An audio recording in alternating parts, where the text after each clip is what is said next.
વરસતા વરસાદમાં બધાના જ ઘરે બનતા એકદમ ક્રિસ્પી એવા બ્રેડ પકોડા બનાવીશું સ્પેશિયલ ટિપ્સ સાથે। તેના માટે 1.5 કપ ચણાનો લોટ, 2 ચમચી ચોખાનો લોટ, 2 ચમચી ચોખાનો લોટ, મીઠું, અજમો, હળદર, હિંગ નાખી બરાબર મિક્સ કરી મીડિયમ થીક બેટર બનાવીને રેસ્ટ આપી દેશું। 2 ચમચી સૂકા ધાણા, 1 ચમચી વરિયાળી ખાંડીને તેની પણ અધકચરી પેસ્ટ બનાવી લેશું। બટેકાને મેશ કરી લેશું।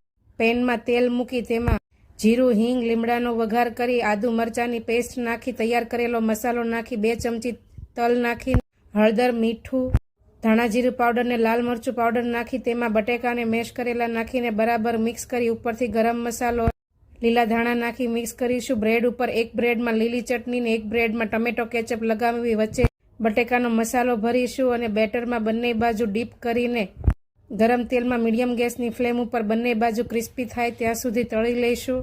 તૈયાર છે ફરસાણની દુકાન જેવા જ એકદમ ક્રિસ્પી બ્રેડ પકોડા।